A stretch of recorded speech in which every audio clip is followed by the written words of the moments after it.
Okay, welcome to the tutorial for the VT CIT VT 1300 class. Today we're going to be talking about Photoshop, and specifically we're going to be walking through the frames project for Professor Woodland's class. The first thing we're going to do is grab the files from Stargate server. So on a Mac I'm going to hit go and connect to server, or Command K. Type in Stargate. If I'm on a Windows machine, I'm going to do something very similar, except I'm going to right click on Start, Explore All Users, or Explore, I can't remember what it is on Windows 7, and then in the address bar, / Stargate. For the name on the user, it's going to be VT Student, and the password is CIT, all lowercase, VT, so CIT-VT-F12. I'm going to enter that in. I'm going to go to VT Classes, then I'm going to go to VT 1300 Woodland, PS for Photoshop, and then there's the Frames Project folder. I'm going to drag that to my desktop, and I'm going to close the Finder window, and I'm ready to get started.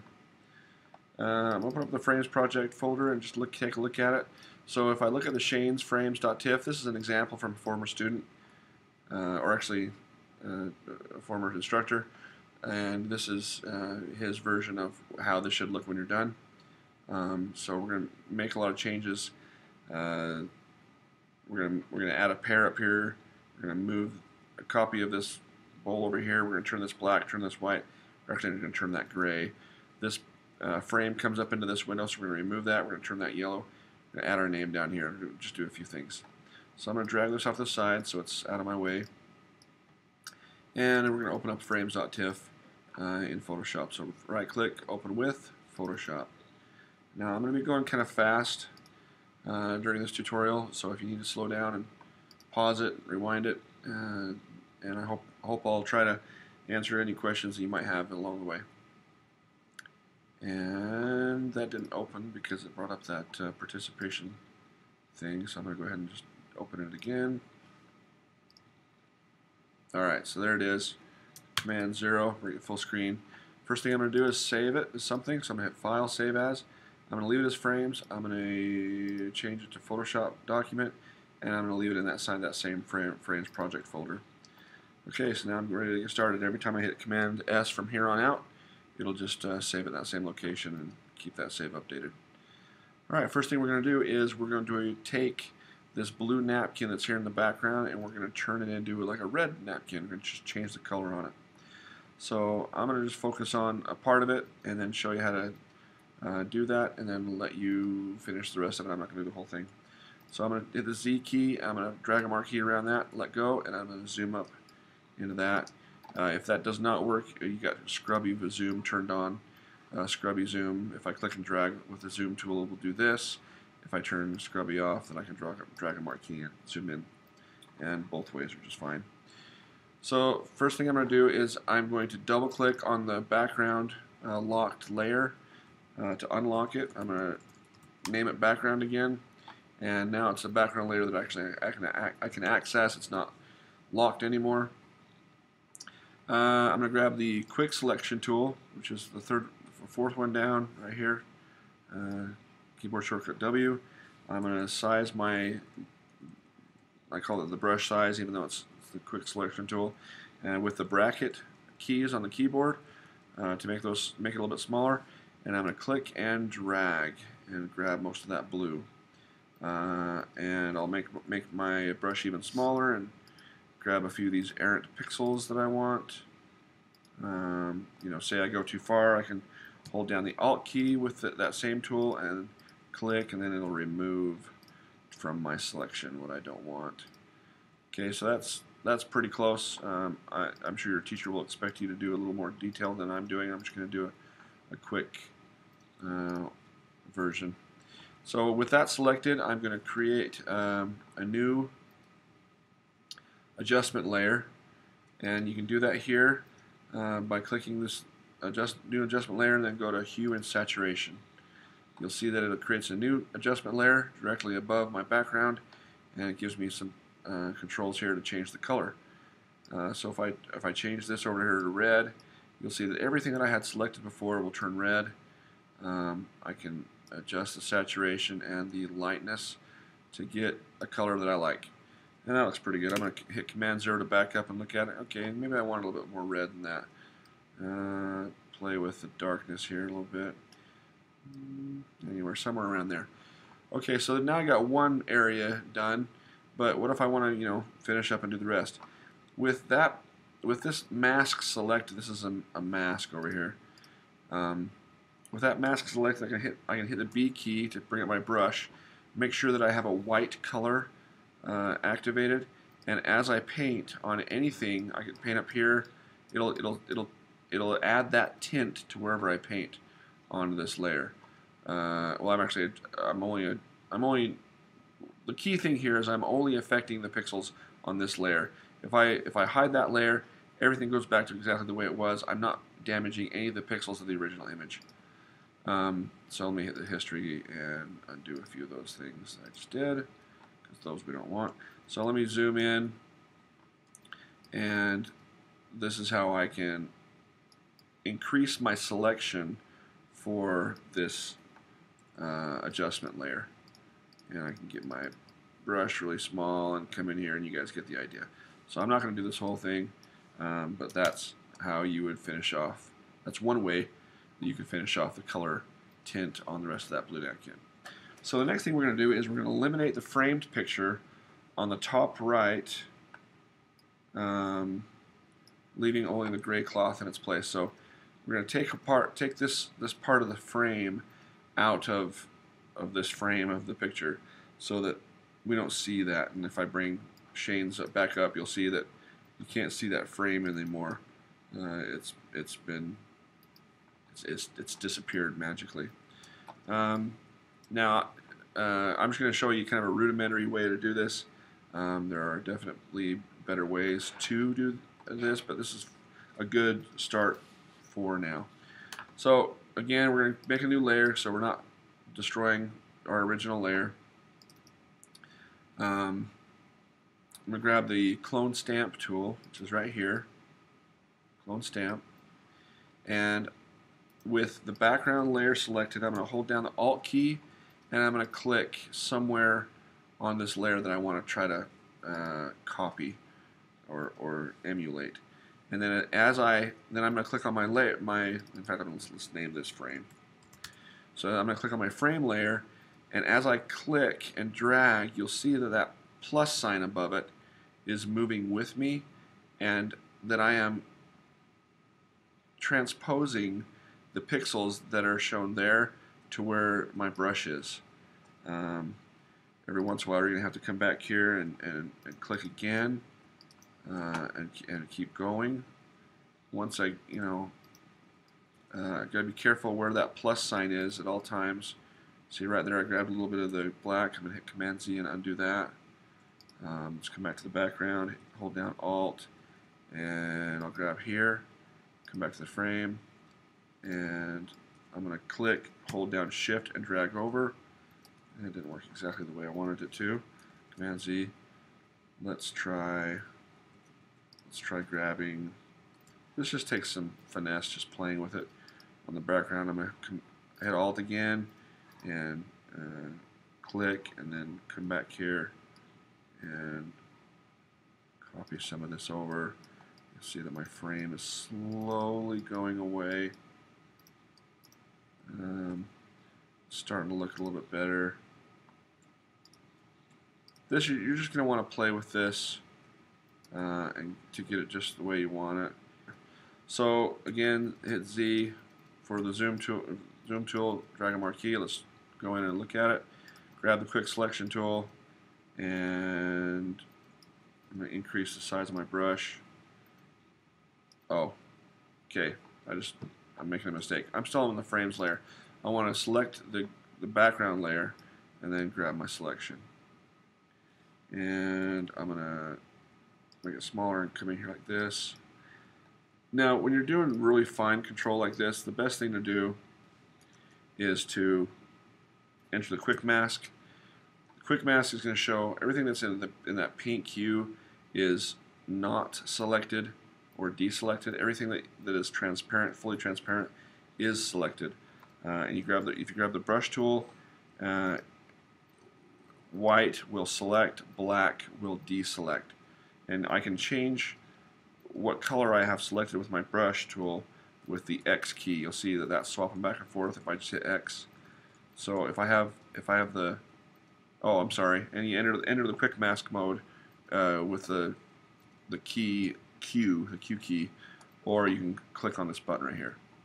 So with the white selected, now I'm going to just paint my selection. Basically, you can see how those pixels are growing transparent where I want them to be. And if I grab too much of the peach, I could hit X and deselect that part.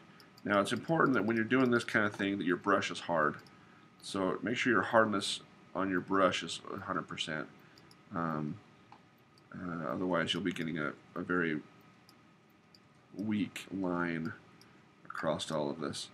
So anyway, that's a fairly good selection. If I hit Q again, I'll come out of, well, see, after I hit Q, I see that I want to grab a little more here, so I'll hit Q again, make sure I have white, I'll hit X to get white, make my brush smaller, and I'll just go in here and click and drag and grab a few more of these pixels. Hit Q again, and let's grab a little more here, and I see right here I have too much, so I'm going to hit X to go back to black and deselect some of that. And that's, it's pretty close. I'll grab a little bit more of this. So with that selected, again, I'm going to create a new adjustment layer. So this is you can either do it from here, hue and saturation, or you can go layer, adjustment layer, hue and saturation.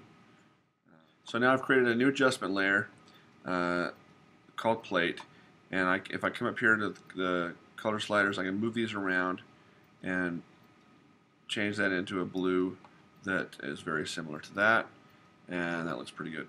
Okay, so the next thing we want to do is we want to copy this whole thing and move it over here. So we want to, we want to copy both the plate and the adjustment layer that it's attached to. So first, let's select that entire plate. Hit the background layer, make our brush a little bit bigger, and let's select that. I got too much, so I'm going to hold down Alt and deselect some of the stuff that I don't want.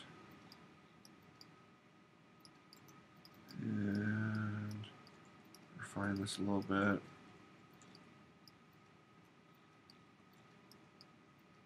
Okay, so that's pretty close. You can get closer if you want to, especially if you want to enter the quick mask and go in there and zoom in and refine that edge if you want.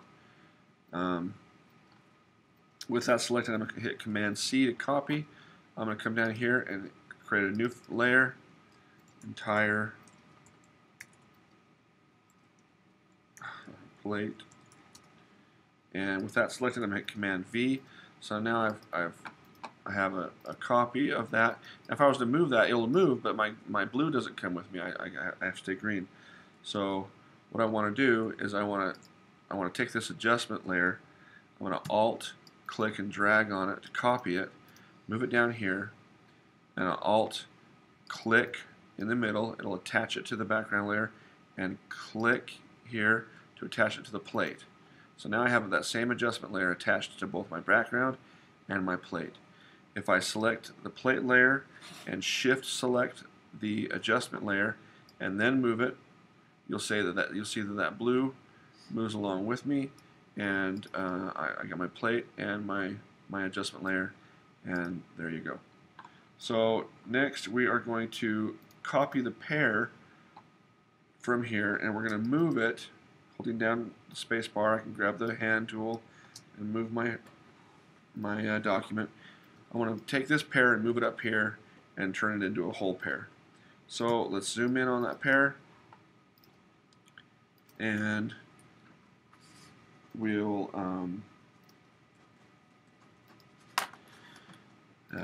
grab the quick selection tool again and drag a selection to grab that pear. Let's enter quick mask mode, hit B for brush. I'm on white, so I can go ahead and click to select. I want to grab as much of that pear as I can without grabbing anything around it. Hit Q to come out of quick mask. I can see I can grab a little bit more down here. out for quick mask again, back in. Looks like I want to deselect something right here, so I'm going to go back in quick mask with Q. Click X to go back to black. So I have black selected on my brush. And I'm deselecting here, quick mask. That's pretty close. Maybe deselect a little more here. And let's grab the stem just for fun, even though it, you know, it'll still look better if I grab that stem. So I hit X on my grab white and go back into quick mask mode. I'm going to make my brush even smaller so I can just grab that stem. Alright, that's pretty good. So out of quick mask mode, real quick with that selected, let's go over saving a selection again. A lot of times when you're making a selection and it's a really big selection, it can take you hours and hours and hours. Photoshop is all about your selection and the refinement of that selection. Well, a lot of it is. And a lot of times you don't want to lose your work.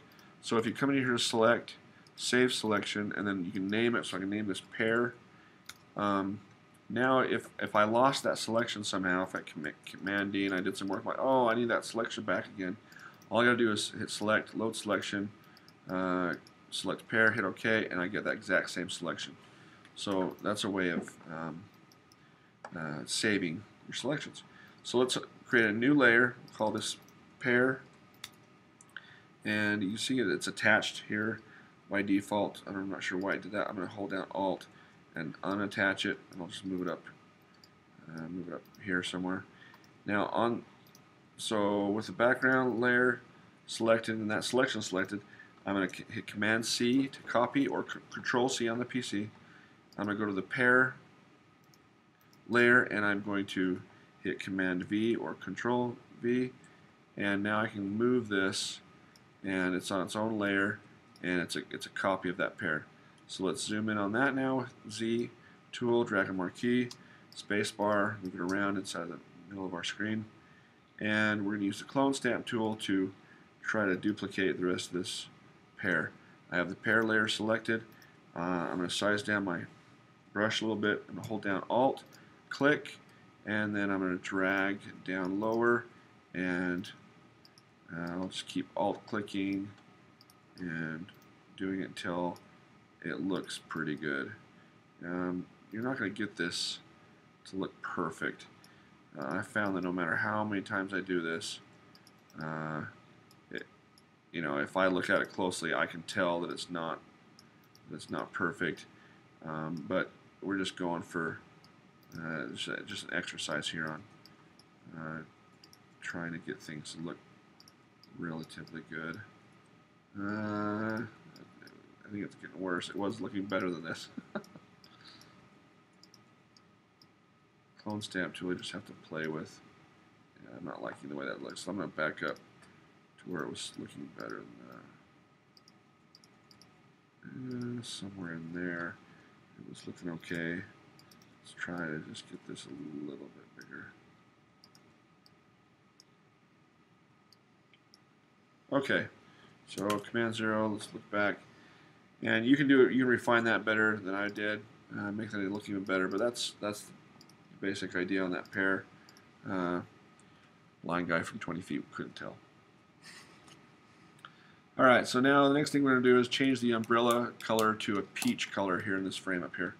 So let's Command plus and zoom in a little bit, grab this, and again I'm gonna grab the quick selection tool.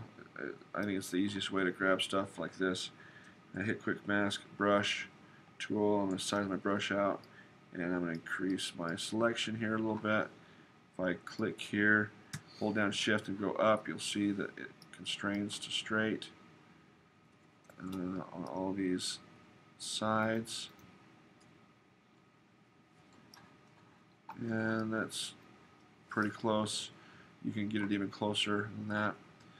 Come back out of quick mask so I have the marching ants, and again I'm going to do an adjustment layer. So new adjustment layer, hue and saturation.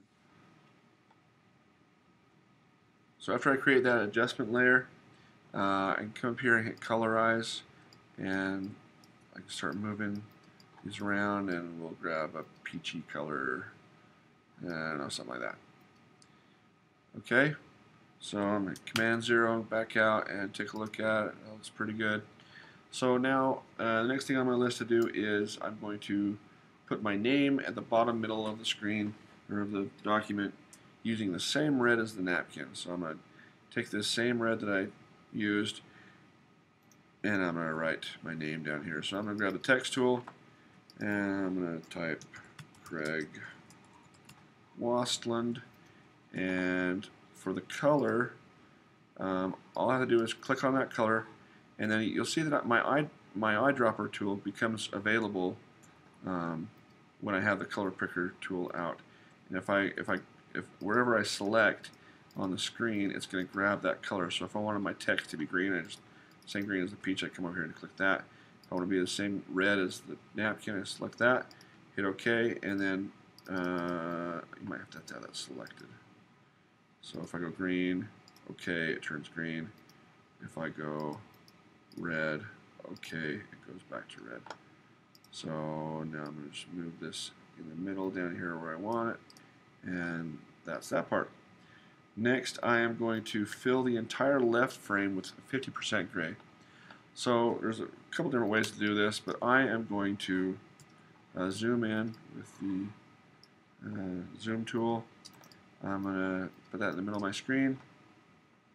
I'm going to grab the rectangle marquee tool, and I'm going to select everything on that frame, and then I'm going to hit Shift Delete, and that's the keyboard shortcut for fill. I'm going to select 50% gray, hit OK, and I'm done.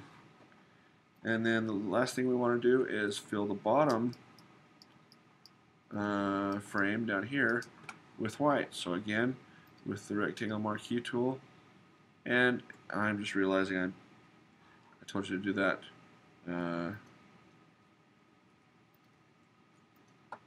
without making a new layer. So let's back up a little bit. So I hit Command Z to undo that, so I didn't do the fill. And so what we want to do is let's make a new layer first. So new layer, layer active. Now I'm going to drag a marquee around where I want to fill, Shift Delete, 50% gray, and fill that. So now you see that my fill layer is the layer I'm coloring on, not my background layer. Okay, so down here we want to make black. We want to make white. So I'm going to drag a marquee around that, and just shift backspace again, and select white. Hit OK, and now that's white. So there's we're 20 minutes into this, but there's a quick tutorial on how to do a few of the steps on the frames project. One of the cool things is if I hide all the layers that we've made, you'll see that everything is back the way it was. We did not destroy any pixels in this assignment. So if we need to go back and change something, we still can, because all those original pixels are there. We've just been doing it with adjustment layers and masks. And that's it. Thanks.